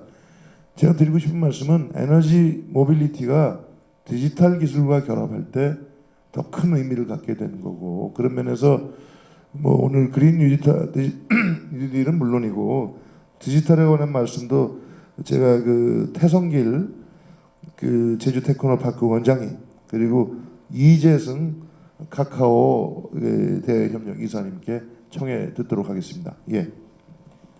네, 안녕하십니까. 테크노파크의 태성길입니다. 김사일 국가균형발전위원회 위원장께서 지금 나가십니다만, 사실 조금 전에 위원장께서 말씀해 주셨듯이 이 한국판 뉴딜은 지역 간 경쟁보다는 사실은 지역 특성과 낙후도를 고려한 차등급 지원이 정말 절실히 필요합니다. 저희가 중앙공무 사업들을 수주하는 과정에서 보면 사실 어려운 부분이 굉장히 많아서 이런 상황에서 계속 이런 상태로 초등학생과 대학생이 같은 선상에서 릴레이를 한다면 도저히 따라갈 수 없는 이런 정책이야말로 지역 균형 발전 정책이라고 보기에는 상당히 어렵지 않느냐라는 생각이 듭니다. 그래서 오늘 저는 그 디지털 뉴딜 부분에서 제주형 뉴딜에 대한 거시적 밑그림이 이제 그려졌다면 이 사업을 좀 더 성공적으로 추진하기 위해서는 실천적인 색깔을 입혀야 되는 시기가 아닌가 하는 생각이 들고요. 디지털 뉴딜 부분에서 사업의 성공적 실천을 위해서는 몇 가지 좀 제안을 좀 드리고자 합니다. 우리 윤영석 국장님께서 발표해 주셨듯이 디지털의 꽃은 핵심은 데이터입니다. 그 데이터를 어떻게 산업으로 이어가지고 이것 자체를 새로운 신산업과 일자리를 창출하는 선순환 구조로 우리가 경제 구조를 만들어갈 수 있느냐 하는 것이 디지털 뉴딜에서의 가장 큰 핵심이라고 저는 생각하고 있습니다. 특히 이번 코로나19 사태를 겪으면서 정말 피부에 와닿는 데이터의 공유, 데이터의 활용 이런 부분들이 중요성을 아마 우리 도민 모두가 다 같이 느끼셨을 겁니다. 그래서 이런 데이터의 생산과 발굴, 분석을 통한 수집 활동을 통해 가지고 이 디지털 뉴딜을 완성을 시키려면 이와 관계된 연계된 데이터, 연계된 기술 개발 이런 것들이 뒤따라야 된다고 생각하고, 이의 실현을 위해서는 제주형 빅데이터 센터가 반드시 저는 필요하다고 생각합니다. 지금 제주도 내 저희 테크노파크에서도 운영하고 있습니다만 여러 가지 이 제주도 내 기업 정보, 생산 정보들을 산업이나 환경이나 교통이나 관광이나 에너지에 대한 정보들이 각종 데이터들이 분산돼서 운영되고 있습니다. 이러한 것을 통합 관리할 수 있는 이 제주형 빅데이터 센터가 구축이 되어야만이 효율적인 디지털 뉴딜 사업을 성공으로 이끌 수 있지 않을까라는 생각이 듭니다. 그다음에 두 번째 제안으로서는 저희가 실질적으로 지금까지 많은 빅 프로젝트를 수행해 왔습니다만은 최종적 결과에서 테스트베드로만 남는 실증의 결과로만 남는 이러한 좀 조금 아픈 그런 실적도 있고, 이러한 기술들이 기업에 체화돼 가지고 지역 경제로 이어져야 되는 이런 부분에 있어서는 우리가 이번 기회에 디지털 뉴딜을 통해서 확실하게 이 제주 기업을 육성할 수 있는 이 기회로 만들어야 되겠다라는 생각이 듭니다. 특히 도내 기업들이 육지부 기업에 비해서는 이 기술 혁신 역량이 다소 떨어진다는 것만큼은 누구나 다 공감하는 내용입니다. 그러나 우리가 공감으로 끝나서는 절대 이 문제를 해결할 수 없고, 디지털 뉴딜을 성공적으로 추진하기 위해서는 혁신 기술을 보유한 기업과 도내 기업 간에 컨소시엄 체계로 좀 사업 체계를 앞으로 구성을 해나가면서 혁신 기술들이 이 제주 기업에 흡수되고 체화될 수 있도록 이런 방안이 좀 더 구체적으로 강구돼야 되지 않겠느냐라는 생각이 듭니다. 그래서 이어서 이 도내 기업들의 그 의식 자체가 기술 개발에 대한 투자에 대한 부분을 단순히 비용만으로 인식하고 있다는 부분이 굉장히 안타깝습니다만은 이러한 도내 기업들이 선행적 기술 투자를 끌어내기 위해서는 제주 뉴딜 사업과 함께 제주 뉴딜 펀드의 조성을 제안을 드립니다. 이 제주 기업들의 혁신성을 키우려면 이 마중물 펀드, 마중물 자금이 있지 않고서는 단시간 내에 절대 기업의 혁신 역량을 끌어오기가 굉장히 어렵다라고 저는 생각하고 있습니다. 제주 기업에 투자를 해서 회수할 수 있겠느냐 하는 의구심을 가지고 있는 일부 내용도 있지만 이런 모험 펀드야말로 제주의 디지털 뉴딜을 성공적으로 이끌 수 있는 마중물이다라고 저는 생각을 하고 있습니다. 네, 감사합니다. 예, 감사합니다. 특히 그 테스트 베드라는 게 듣기에 좋기도 하지만 저도 조금 그게 테스트는 여기서 하고 재미는 육지에서 보자는 소리냐 이런 식으로도 실제로 그렇게 보는 분들도 많은 것 같고요. 이번 뉴딜을 통해서 반드시 이뤄야 될 게 제주형 기업, 제주형 고용 창출입니다. 그게 없이는 새로운 것을 시도해봤자 왜 하느냐에 대한 질문을 받을 수밖에 없고 그 점에서 지금 굉장히 저는 중요한 포인트를 지적하셨다고 생각합니다. 뉴딜을 한다면은 여기에 의미 있는 일자리, 의미 있는 기업이 나타나줘야 또 과감한 새로운 시도를 하지 않겠습니까? 자, 그 시간이 좀 많이 지나갔는데요. 이재성 이사님. 네, 짧게 말씀을 드리겠습니다. 일단은 디지털 뉴딜이나 그린 뉴딜에 대한 방향성은 다들 공감을 하실 거라고 생각하고요. 이제 현재 시점부터는 각 지역별로 얼마나 속도감을 있게 갖고 가느냐에 대한 이슈들이 좀 많이 남아 있는 것 같습니다. 그 부분에서 특히 제주 같은 경우는 아까 태성길 원장님께서 말씀해 주셨지만 제주정 이제 데이터 센터에 대한 건립 이슈가 가장 중요하다라고 저희는 좀 판단을 하고 있습니다. 이슈 중에 하나가 지금 저희가 CFI 2030이라든지 이런 것들 전반적으로 스마트팜 비즈니스나 이것도 전반적으로 추진하려면은 거기에 맞는 데이터들을 축적하고 관리하고 여기에서 프로그램을 설계하는 것들이 필요한데 그 부분에 대한 한계성들이 분명히 있는 것 같습니다. 저희가 도에 있는 기업들하고 같이 데이터 관련된 제주 데이터허브라든지 여러 가지 좀 운영을 해보면서 느꼈던 결과물들이 어떤 거였냐면 데이터들 주권이 다 다르다 보니까 거기에서 오는 한계점들이 분명히 있었던 것 같아요. 그래서 이 부분을 어떻게 잘 연결해서 활용할 거냐, 결국에는 제주에서 데이터를 통합적으로 관리하는 것들이 이것들이 가장 중요하지 않겠냐라는 생각이 좀 하나가 드는 것 같고요.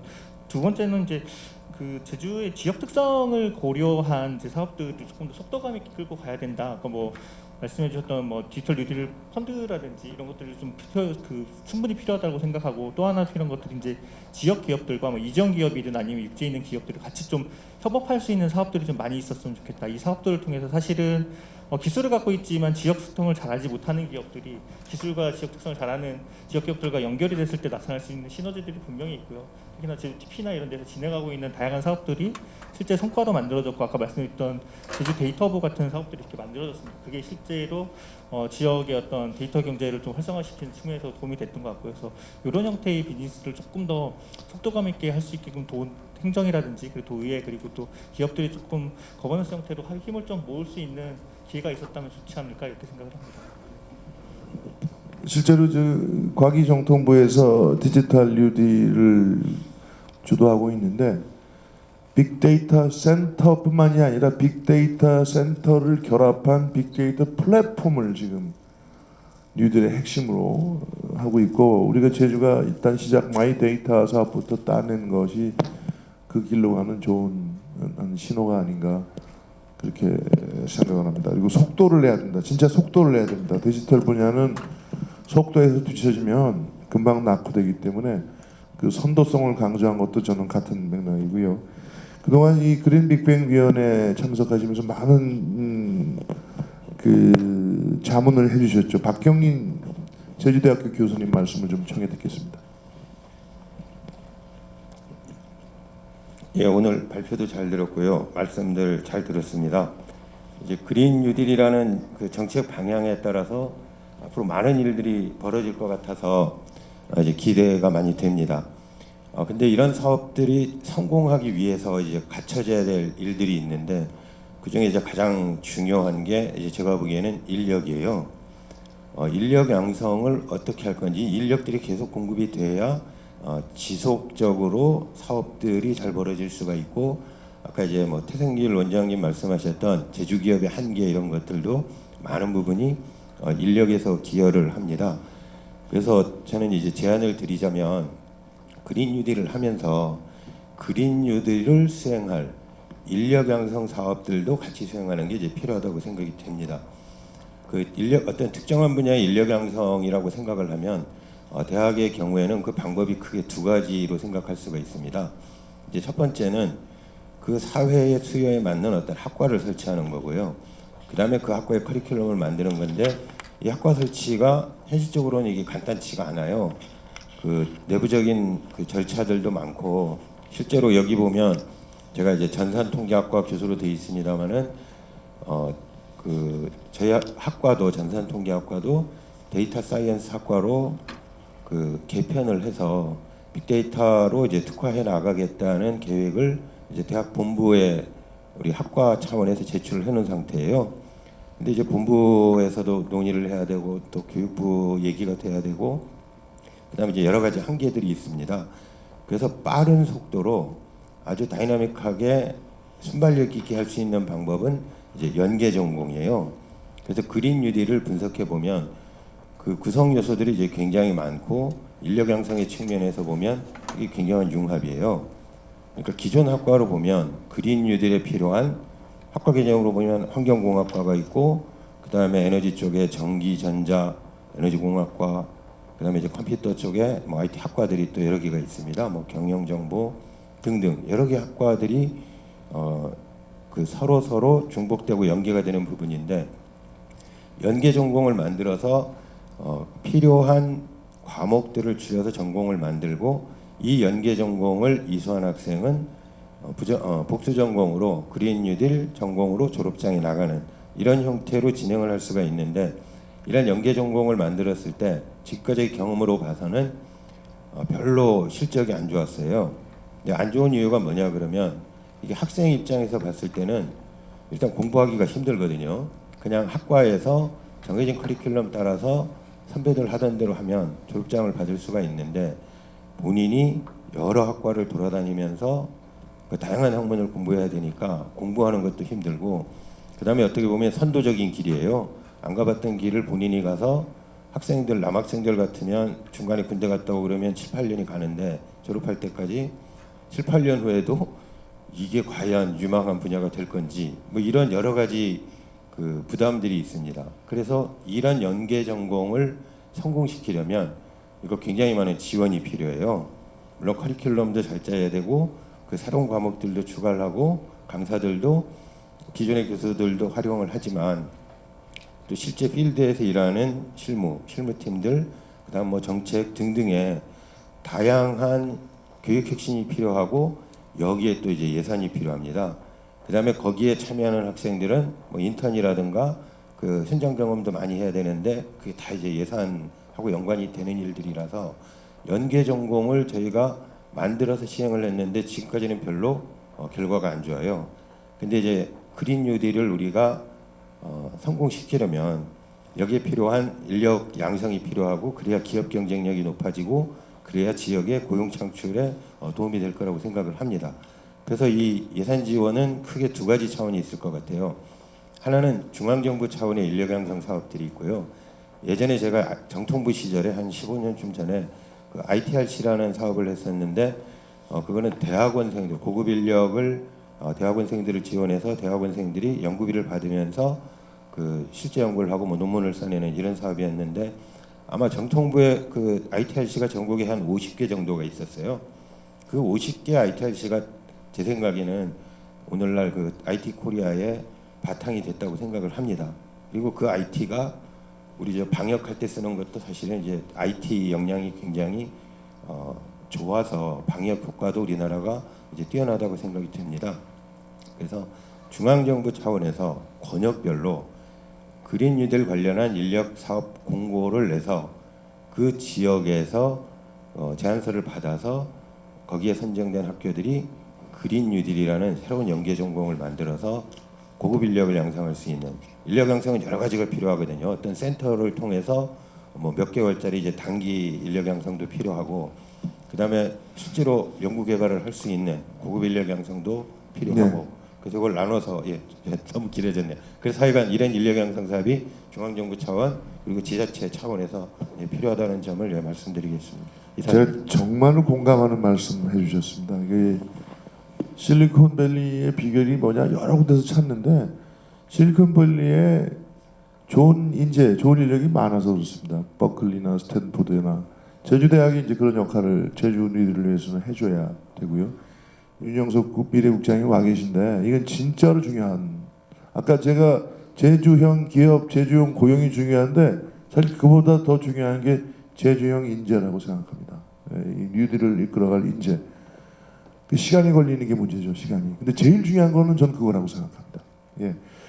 말씀 감사하고요. 마무리 말씀을 양우석 국가균형발전위원회 국장님께 말씀드리겠습니다. 지금 어떻게 보면 슈퍼 광역화 추세에서 제주도는 아까 우리 엄상근 박사님 발표한 거 보시듯이 전국구적인 모습으로 필요할 때는 강원, 뭐 충청, 호남, 경기 이런 모습인데 제주의 어떤 바람직한 발전 방향에 대해서 좀 말씀을 좀 해주시고 마무리 말씀은 우리 현기로 위원장님께 부탁드리는 것으로 오늘 이 자리를 마무리할까 합니다. 예.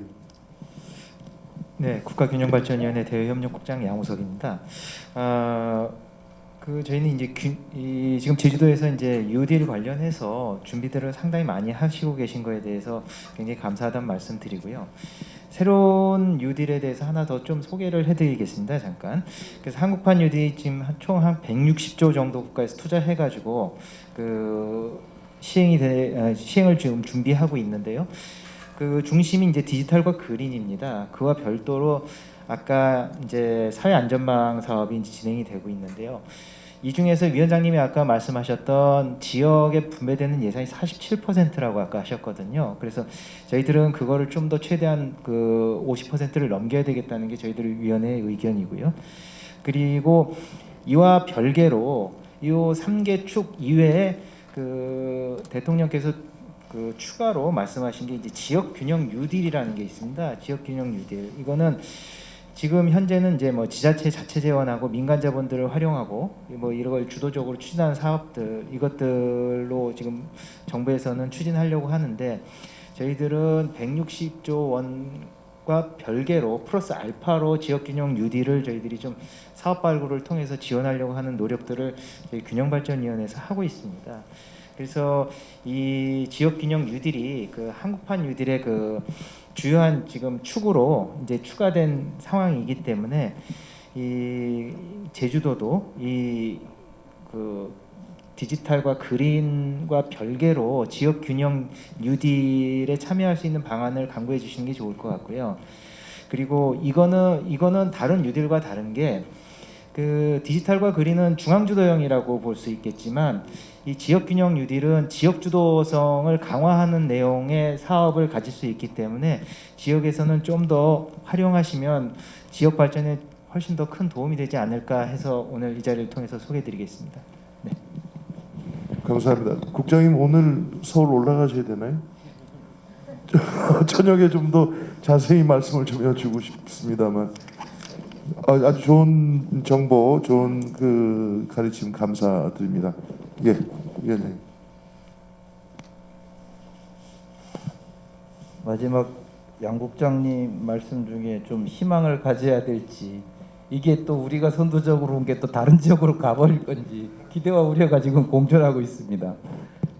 어쨌든 제주가 선도적으로 해왔던 많은 분야 중에 특히 이제 에너지 분야라든가 이쪽 분야에 대해서는 뭐 자타가 공인하고 있고 해서 그런 부분에 대해서는 저희들 제주의 입장들을 균발이 있으면서 좀 잘 살펴주시길 바라고요.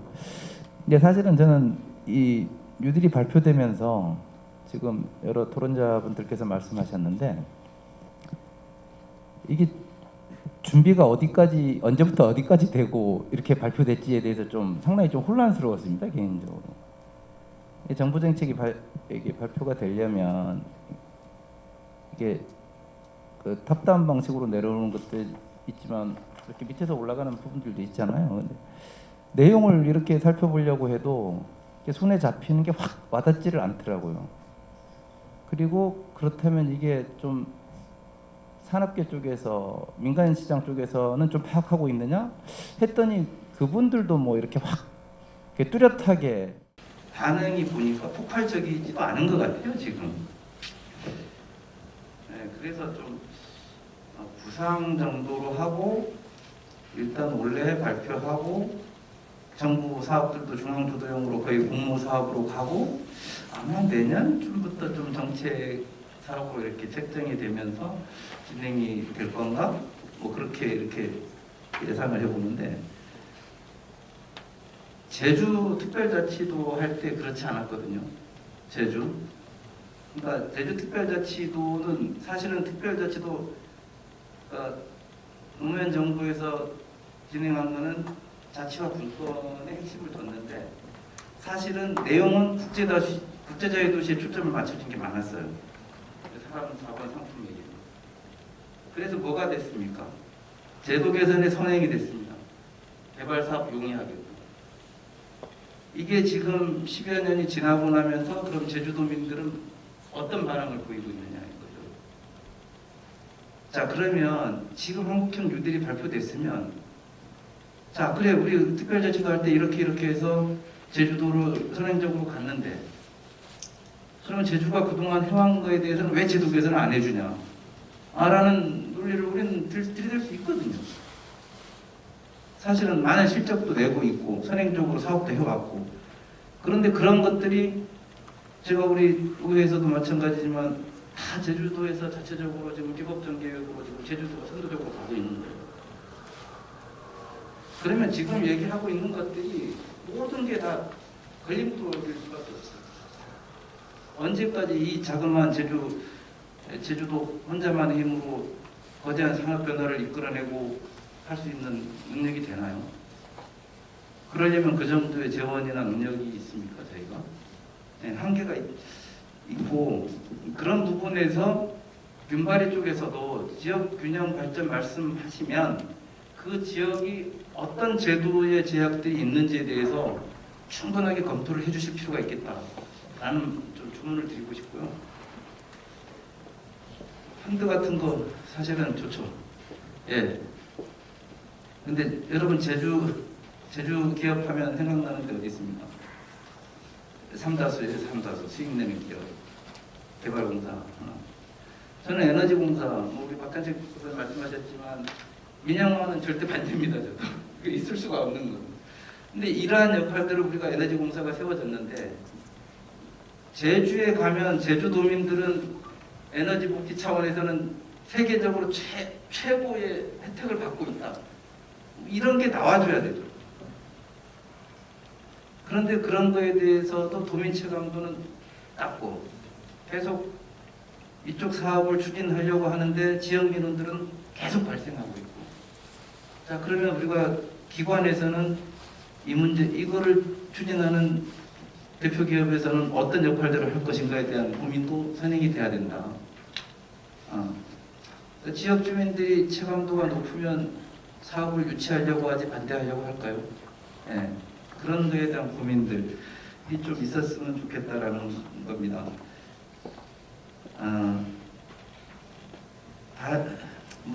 사실은 정리하겠습니다. 말이 길어질 것 같아서 이 짧은 시간에 모든 걸 다 얘기할 수는 없는데 사실 그 제안하신 내용들에 대해서 앞으로 이랬으면 좋겠다라는 내용들은 아마 각 부서별, 기관별로 아마 후속 작업들이 진행이 돼야 되겠죠. 그러니까 이 토론에 이 시간으로 만족할 수는 없지만 이 부분에 나왔던 얘기들이 후속적으로 계속 부서 간의 역할들을 다시 한번 모으고 다시 한 자리에 모여서 이게 제주도 입장에서는 정책이 되고 이 정책들이 중앙에 이제 수용이 되면서 추진할 수 있도록 저희들이 좀 이 토론회가 이어져 가기를 기대하겠습니다. 이렇게 마무리하겠습니다. 고맙습니다. 감사합니다. 저도 정부에 계신 분들, 중앙정부에 계신 분들, 그리고 대통령께서도 뉴딜은 진화라는 말을 자주 쓰시더라고요. 그러니까 이 정책이 원래 완성될 수가 없습니다. 성격상.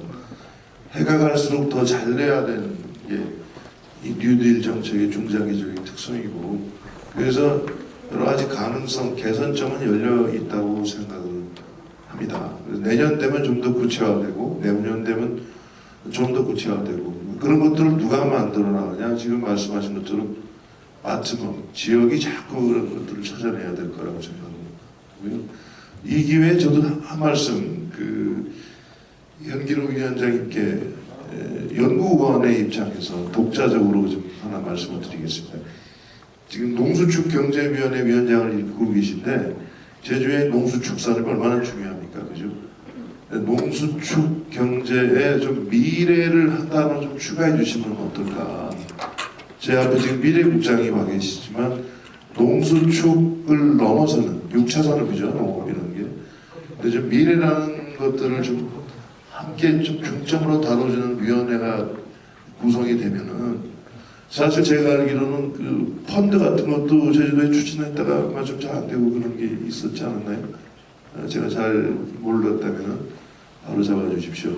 하여튼 그런 미래지향적인 걸 할 때 도의회 상임위에서도 미래지향적인 일들을 심의해 주시고 의견을 보태주시고, 이런 게 저는 그냥 그 연구원에 있는 홀가분한 입장에서 말씀을 좀 드리겠습니다. 예, 한 말씀 해주시겠어요? 그렇더라도 이 경제 그리고 미래산업에 종사하시는 분들은 저희들 상임위를 분리해야 된다라는 요구가 있거든요. 사실은 그 예산의 규모 때문에 그래요. 그러니까 이제 예산의 비율을 보면 우리 지금 윤 국장님 계신 부서 예산들이 많고, 이쪽의 예산들이 또 이렇게 집행률이나 이런 것들이 좀 낮다 보니까 좀 삭감 액수가 높게 나타나고 합니다. 그래서 1차 산업 분야 쪽에서는 항상 불만의 목소리가 있죠. 예산 증가율을 보면 더 돼요. 계속 한 자릿수였어요. 예. 그런 차이가 있는데, 아마 이번 상임위 위원님들은 경제나 이제 미래 쪽 분야에 관심을 많이 갖고 있는 의원님들이 계셔서 그런 부분에 대해서는 좀 적극적으로 살펴보겠습니다. 감사합니다. 핀란드 같은 경우는 내각에서 출범하면, 정부에서 출범하면 거의 무조건 법에 의해서 미래 전략안을 제출하게 돼 있습니다. 법에 의해서. 그래서 그게 이 의회의 의정의 아주 핵심으로, 그래서 핀란드와 같은 북방의 작은 나라가 지금도 경제 강국이 되는 건 그런 미래지향적인 태도, 그걸 제도화한 때문이 아닌가. 그래서 제가 어줍지 않은 말씀 올렸습니다만 사정을 잘 알게 됐습니다. 감사합니다. 오늘 토론회는 이걸로 마치도록 하겠습니다. 감사합니다.